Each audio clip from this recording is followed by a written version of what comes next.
All right, well, hello and welcome to Office Hours, where we answer questions, give philosophical perspectives, formulate and explore arguments, and deep dive into particular topics of your choice. Ian asks, in his video, Mr. Mythos argues that Yahweh was literally a dragon, by citing biblical imagery of fire and smoke from the nostrils, wings, and even the hoarding of gold. From a literary philosophical standpoint, how can we tell whether such imagery is meant to describe a physical form or to express it symbolically? This is such a fun question. And let me begin, first of all, by saying I really liked Mr. Mythos's video. And the first time I watched it through, I was like, wow, I'm persuaded. This is really good. And then I went back and watched it again, and I'm like, okay, so still really good, but I've got questions now.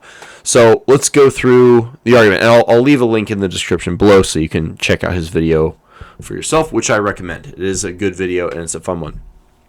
So first, we've got some words that he's using. There's this word apayim, which means is usually translated as face, but its literal translation is like nostrils, right?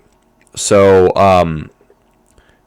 it describes him having a long face or a long nostrils. Now, someone in the comments of this video mentioned that in Hebrew, having a long nose is an idiom for being very patient, for being slow to anger. And all languages are full of idioms, right? Little phrases that mean something that a foreign speaker would not get from the literal meaning of these words. Wes Huff, to quote a Christian linguist and scholar on this stuff, famously made the point of, like, if you have to understand these idioms, or else you'll be like a historian in 2270 looking back on the present age and read someone describe a butt dial and someone else describe a booty call and think those two things are synonyms when they are not, right? So an understanding of these idioms matters. And I think when you hear God being described as having long nostrils, or having a long nose, or a long face in this way, the long face of God, apayim, is that an idiom, or is that meant to be literal? So at first I was like, oh, this is persuasive, and then I was like, maybe not. But a third option, right? When did this phrase become an idiom? Was it an idiom 1000 BC? Before Yahweh was known to the Canaanite people who were to become the Israelites? Or did the phrase in the Bible, did the phrase in the Old Testament, was that the source of the idiom? Was God's long nostrils, was that the source of this phrase becoming an idiom? In which case, it would still refer to long nostrils. Just kind of a curious thing to think about. So I'm going to give that a 6 out of 10 in terms of quality.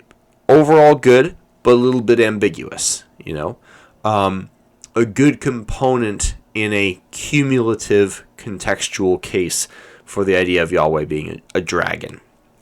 The second word that Mr. Mythos brings up is this word saraph, which literally translates as fiery serpent. Many people are familiar with the word seraphim. This is a conjugation of this seraph.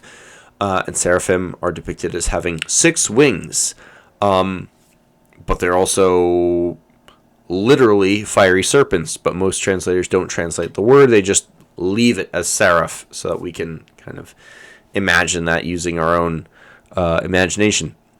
So we have winged serpent angels. They seem to be very important, and then they're associated with God, of course. And then we have one of the most interesting things here, the Nehushtan. Anyone in the medical field will be familiar with this symbol. It's the staff with the snake winding around it. It's come to be associated with medical things. Apparently, at one time, it was associated with metallurgy and smithing, perhaps coppersmithing and so forth. Allow me to read the passage from Numbers where this comes from. This is when the Hebrews were wandering in the desert after the episode in Egypt, right? They've escaped. I'm going to read this passage from Numbers. It's Numbers 21, 4 through 9. Apologies, I'm recovering from a bit of a cold here.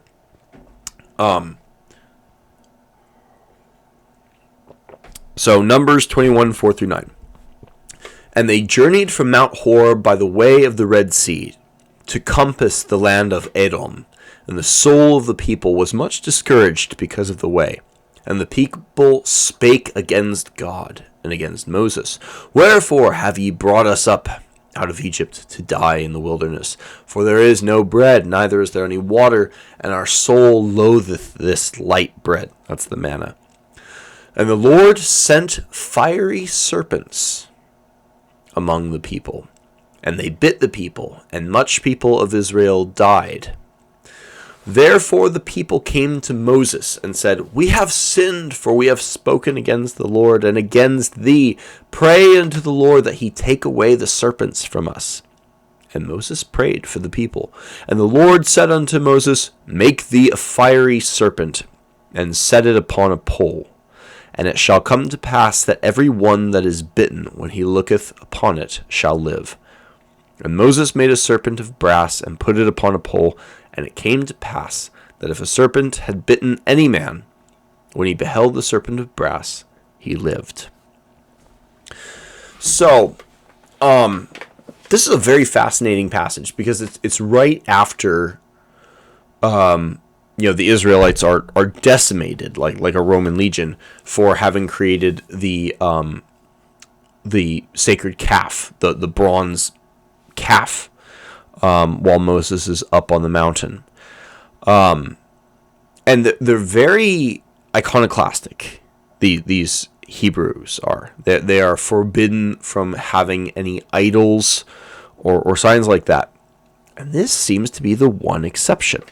Why would God... And by the way, Yahweh, who is this storm god, who is associated with... who was associated with bulls... even to this day. Perhaps you've heard about the red heifer sacrifice that actually happened a few months ago. There's a long-standing association between Yahweh and bulls, not unlike Zeus, we could say, or Thor in some ways. But he didn't allow an icon of a bull. But he not only allowed, but commanded this serpent icon to be made. So if that's the one exception, is that because it is sort of the form of Yahweh? Well, maybe, no, we just made this serpent icon as a form of like sympathetic magic because they're being afflicted by snakes. Yes, okay, but why did God send snakes, right? Especially this seraph is associated with seraphim, which are like the angels that we're seeing. There's all kinds of interesting questions associated with this. Now, I found this whole thing very interesting. But when I dug a little bit further, I discovered this passage in 2 Kings 18:4, where Hezekiah the king destroys this icon. He destroys the bronze serpent that Moses had commissioned, had made. And God seemed very pleased with this. Hezekiah he clung to God and embraced God, and he destroys this icon. And God supports him God gave his blessing to this great King Hezekiah. So maybe this symbolic representation is not as absolute or direct to Yahweh as maybe it might have appeared. But it is still a little weird. It's still a little interesting. There's a lot of historical and archaeological and theological disputes about the meaning of this Nehushtan staff serpent thing. Was this an old relic of Egyptian sympathetic magic? Was it some pre-Hebraic Canaanite religious symbol that was sort of brought in and kind of entertained and held on to, but then eventually discarded as they got more pure and more refined in their Judaism? Who knows? Some of the other points that Mr. Mythos brings up are this sort of physical presence of Yahweh that we see in the tent, which the name is escaping me now. Apologies for the cold here. The tent that is elaborately described in Exodus or Deuteronomy or one of those ones. And that's interesting, especially when we entertain the smoke often seen coming from the front of the tent and the tabernacle. There we go. The tabernacle. We've got a lot of visual crossover with European dragon imagery there. And of course, there are accounts of sacrificing not just livestock but also human virgins to God, and God being given, Yahweh being given his share of these of the cattle or virgins in the case of the slaughter of the Amalekites. I don't know if that proves a dragon personality necessarily, because there were a lot of deities that people did sacrifices to. You go down south into the Mediterranean, and the Greeks were doing livestock sacrifices, and not just to gods. People would sacrifice to heroes. In the Iliad, we have when Achilles rejoins the fight, he goes out and he captures 12 Trojans, and he basically sacrifices the Trojans to Patroclus. He's not sacrificing them to a god; he's sacrificing them to his dead friend. So the sacrifice of an animal or a person to a deity is not as intrinsically directly tying that person or being to a dragon-like form as we might associate, for having been educated in the and brought up on St. George and Beowulf and things like that. So those are the points there. The seraphim, I think, is probably the strongest point. The seraph and the similarity between the seraph and God does imply. And again, I do recommend you watch Mr. Mythos's video. He lays this all out. I would say this accumulates into by no means a knockdown argument, but an argument to explore this subject a little bit further. However, we have some challenges to it, and the big two challenges that come up in my head to this bookend the Bible. Now, obviously, the Jews don't subscribe to Revelation, obviously, but Christians do, and Christians subscribe to the New Testament. So whatever Yahweh is in the New Testament, there's some similarity, or in the Old Testament, to the New Testament. Some continuity of form, we could say. And in the New Testament, in the book of Revelation, the antagonist, Satan, is depicted as a great red dragon, right? With 7 heads and 10 crowns. You can do the math on that one yourself. And this is like the the final incarnation, the true form of Satan as his like full evil self. He takes many forms just as God does. But his like final form, we can say, is as this great red dragon. Now, an argument could be made that like, well, I mean, that is Satan, but Satan is trying to be like God. And Satan was already a high-ranking angel when he was cast down. So, like, maybe he's just kept the form he had before. It's possible. But it's still a point of sort of symbolic visual antagonism between what evil looks like and what good looks like, which is not totally clear. It's also worth noting that God is often depicted as fiery without form. So think of the burning bush, or after the episode in Egypt where they're wandering through the desert being guided by a pillar of fire at night or a pillar of smoke during the day. It's just a pillar of fire or a pillar of smoke. You can imagine in the book of Job, the voice from the whirlwind, perhaps, having a sort of similar visual look to a pillar of smoke, we could say. I'll throw in some pop culture here just for fun, because the people who are deeply immersed in this stuff have a kind of developed mythic visual sense of what is mythically correct. So pardon my journeying beyond the canon here, but I was one of those kids who read all of Tim LaHaye and Jerry B. Jenkins' Left Behind series back in high school. I read all 12 of them. Yeah. I was one of those kids. And in one of the later books, it was like the 10th or 11th book, there are these two prophet figures that show up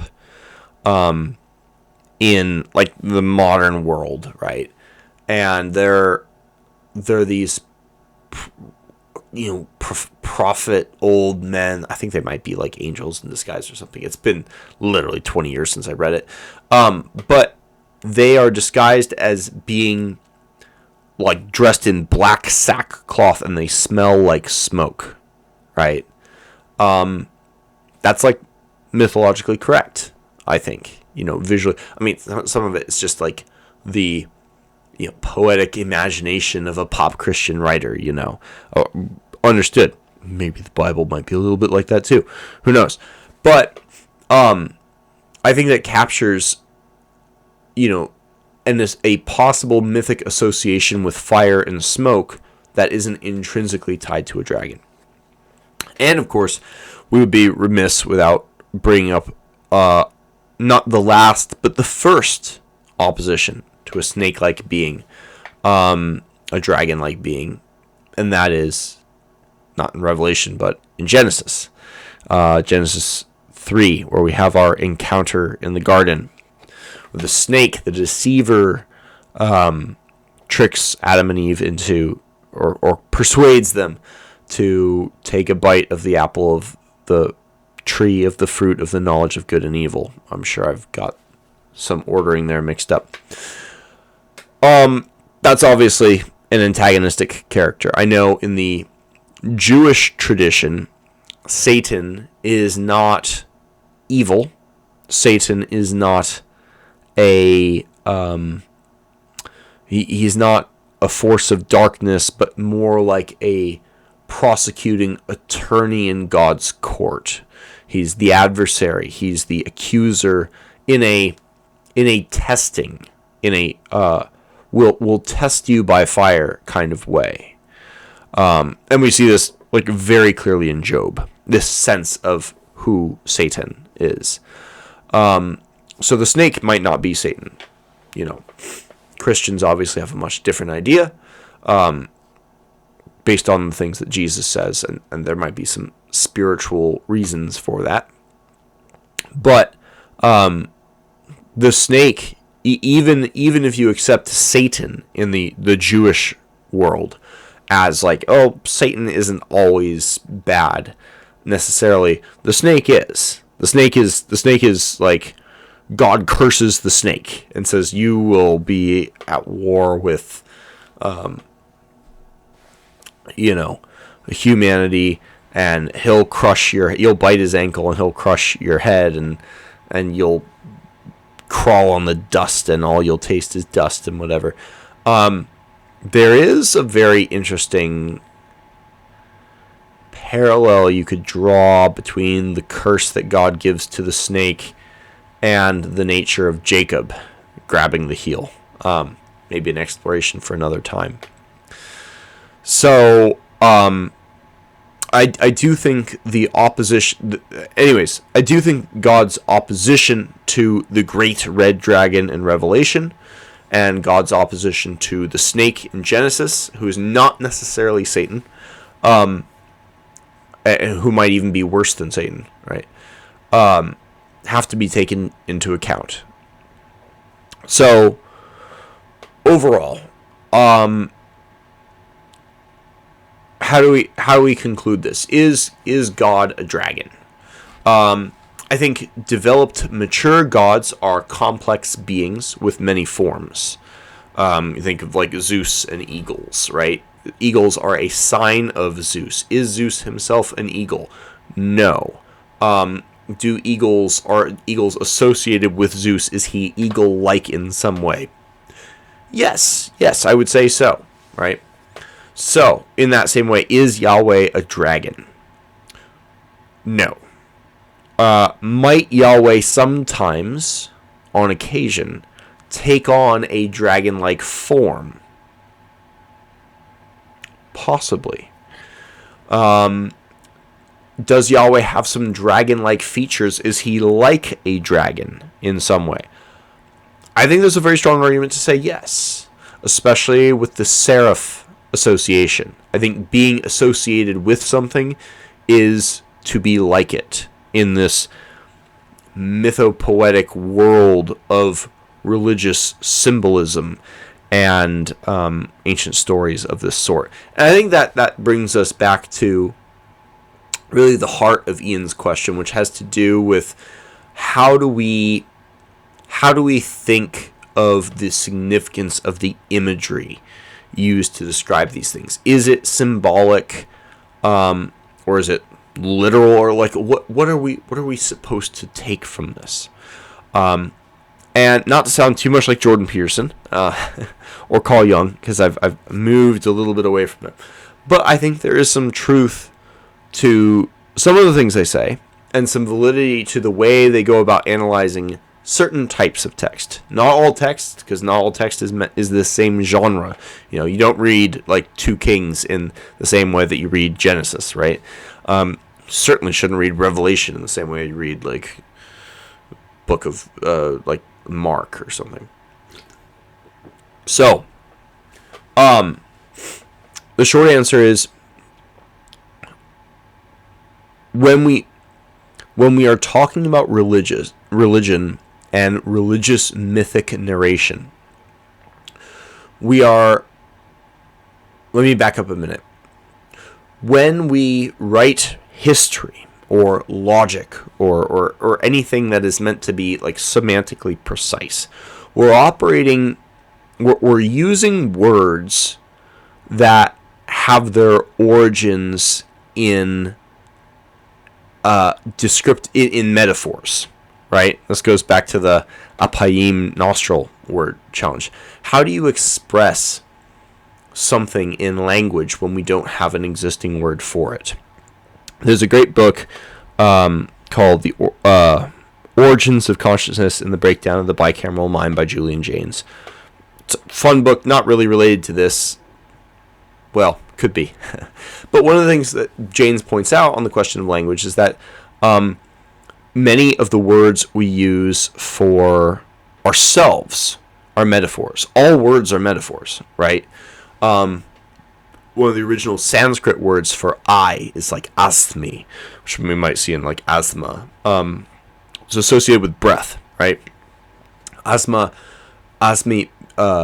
means breath, and this came to mean I. It's like my breath is, I am like or associated with my breath. And so this concept of breath becomes an idiomatic expression of something which it is like. Even for something as basic as I, right? I'll need to go back and reread Cratylus by Plato to refresh my memory on this stuff. But like, even if you erase all language and you have to communicate with someone, you're like, dog, and you say, and you like point, and then to clarify, you go, woof woof, right? It's the one that makes the woof woof sound. Woof woof is an onomatopoeia, right? It is not the sound. Woof woof doesn't refer to dog. It imitates the sound a dog makes. But you're associating that with the thing, saying this is like that.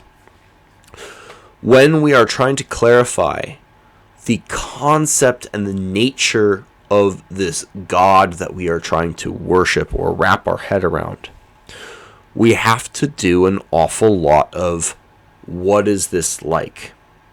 And when you're dealing with something that is supernatural, something that is much larger than ourselves, and which most of us cannot and will never see or experience, how else would you go about describing it? You are at I think atheists make the mistake of saying, oh, this is like illogical. There's not evidence for this. It's like, no, we are in a pre-logical state of language in some way.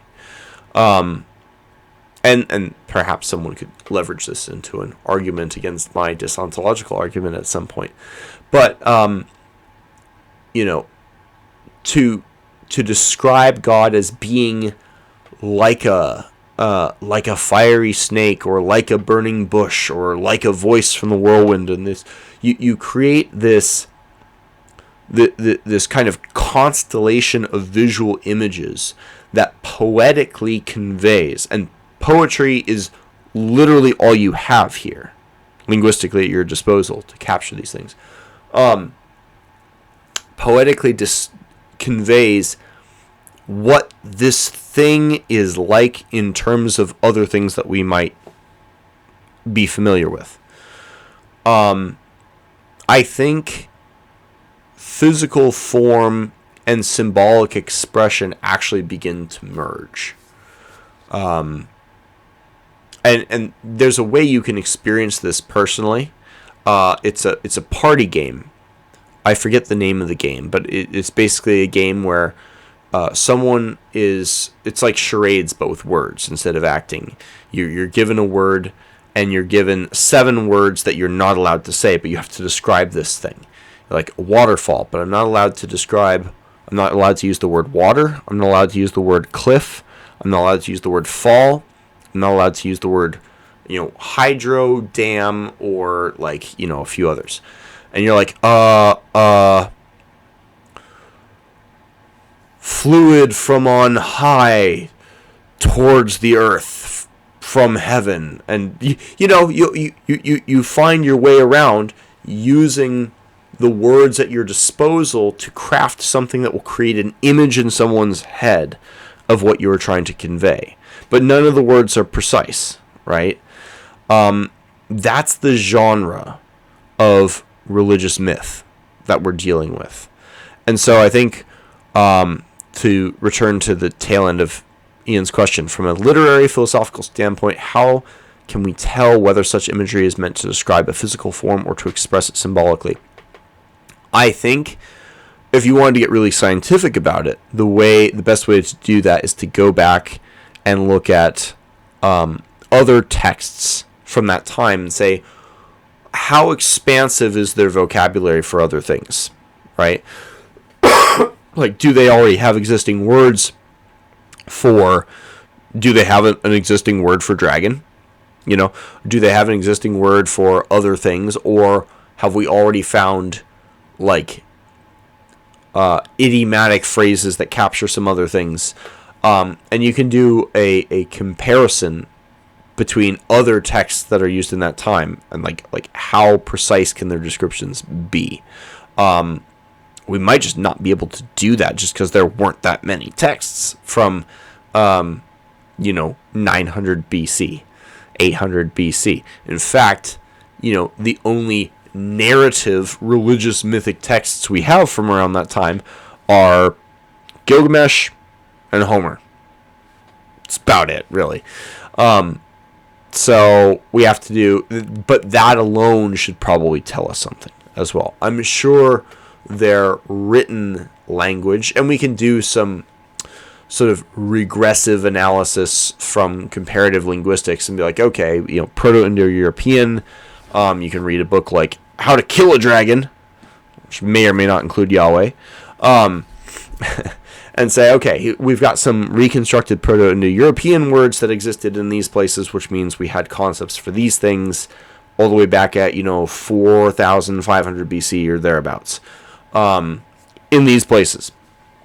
And then you can work from there. But when you have a new god, because Yahweh came into being among humans at around 900 to 1000 BC, somewhere thereabouts. I think Abraham, maybe a little bit later than that. Maybe like 850, 900 BC. I don't know. I'm not a scholar on this. I should know, but I don't. We have to describe something completely new in terms of things we already have. So I think a lot of grand, mythic, poetic expression just comes from that. That need for poetry that we kind of can't get around there. So anyways, I think I've babbled on in circles long enough on that point. Do check out Mr. Mythos' video because it's very fun, very interesting. Ultimately, I wouldn't say it's persuasive, but it's not kook. It's not nonsense. It's good arguments. There are some counter arguments that maybe haven't been fully looked at as well. So do check that out. Thanks so much for listening, and take care.